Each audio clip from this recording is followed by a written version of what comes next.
Meal prep. Food goals. Hashtag. Here it is, the finished fried rice. It is zero waste. It is vegan, but is it delicious?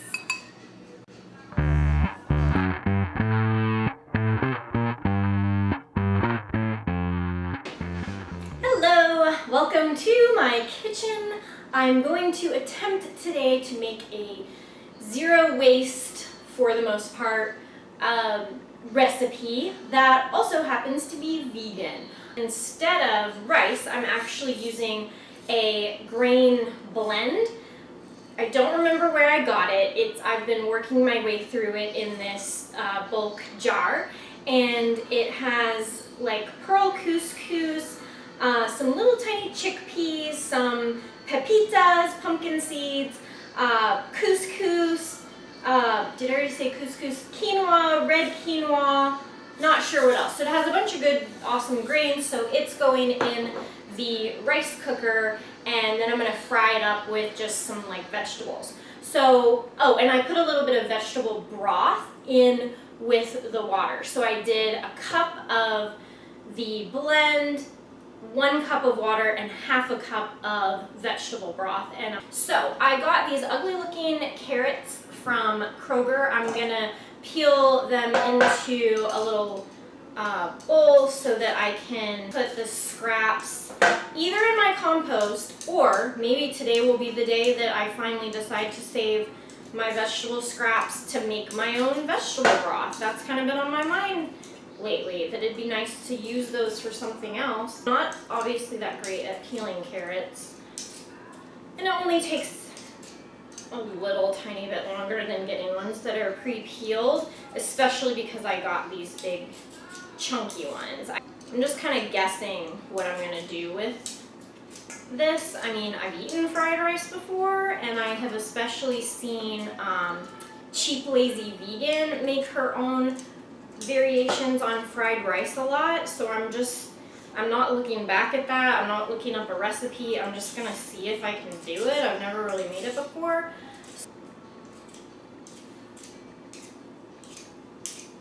Maybe I should just buy things that are more, that I'm like growing myself or that are local.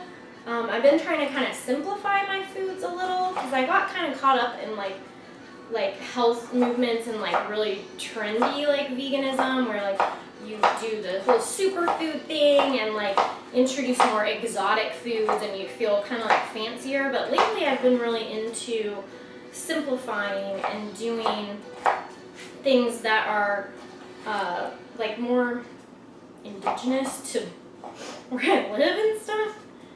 So here come the carrots. Come here, show everybody your face. Come here. Look at the camera. Look at the camera face.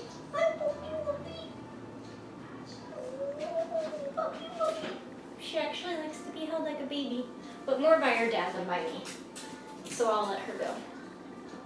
There may be a little bit of dog hair in this fried rice.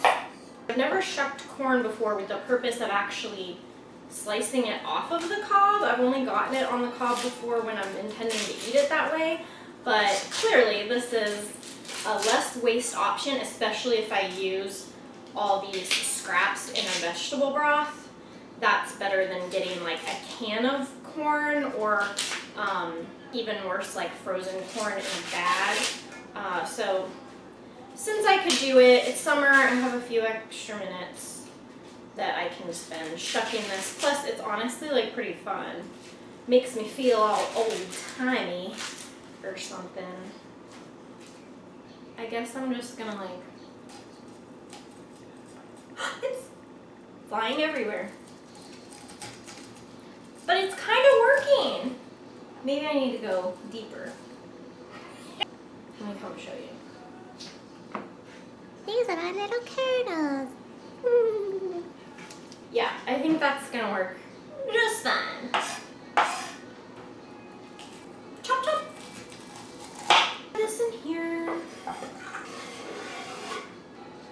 We will work on the onion, because that's gonna go in the frying pan first.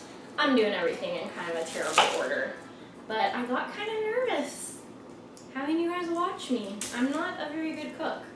I mean, everything I make is delicious, but it's because I just steal tricks from other people, and like, it's not usually very pretty having it happen. I'm kind of awkward in the kitchen, and it is taking me some time to learn it, but between going zero waste and also trying to transition toward being vegan, it just makes so much more sense to make your own food. And I know like that really turns people off, and like as a feminist, when I first started, I was really resistant in my first forays into like vegetarianism, because for some reason I felt like as a feminist I specifically needed to not learn how to cook. Like I was almost proud of the fact that I didn't know how to cook, because I wanted to rebel against that like stereotype that women cook. But really I just think everybody needs to know how to cook. And luckily there are movements right now that are steering us back in that direction, because we kind of got carried away with like takeout and stuff. So luckily I don't seem that much like a weirdo now. More and more people are cooking. Plus my age allows me, now that I'm solidly in my 30s, it seems more socially acceptable somehow that I like to cook like as a pastime. And I'm more likely to stay at home anyway, so I'd rather, you know, instead of like having to go out and eat, honestly I'd rather eat at home. I recently discovered that trick of like how to get the smell of onion off of your hands. You just rub it on stainless steel. Like I could rub them on this knife, right? Let's get them real small. Okay. And I will reuse this. I'm not going to put it in plastic though. That would be dumb. I'm going to put the onions directly in the skillet, because I'm just going to fry them up with a little bit of olive oil before I add the other ingredients. I don't have to do anything with the peas, because honey, I got the peas that come in a bag. They're frozen. They taste better than the ones in the can. I talk about this in my grocery haul video. I think that's it to prep the dish. Now I'm just gonna fry up the onion in a little bit of olive oil. Okay, see you at the stove, bitches. See you at the stove. Here are my onions going. I'm struggling to stir with my left hand. And I think I'm gonna go ahead and add the garlic.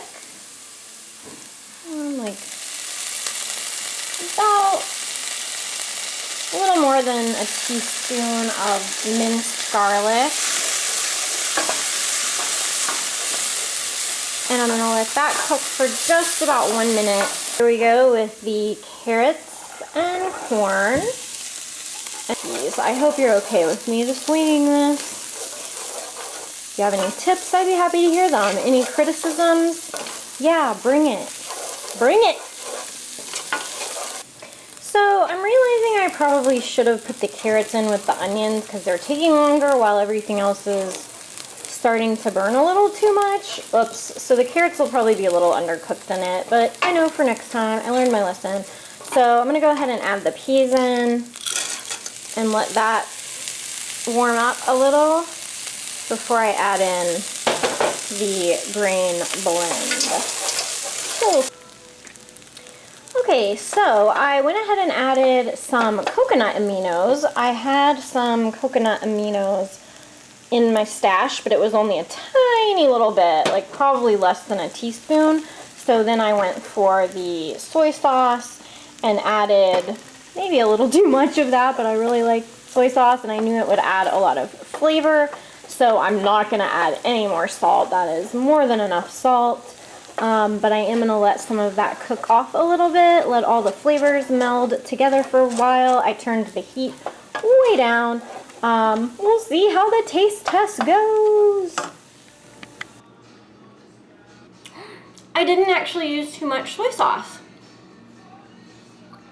It's not, I thought it would taste like overly salty or something.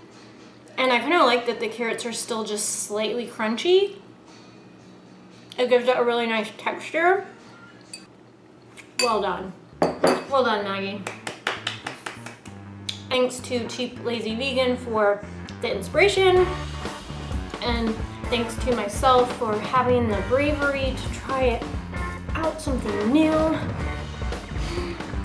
What do you think about trying something new and also about like getting back to basics? I'd love to know. Bye!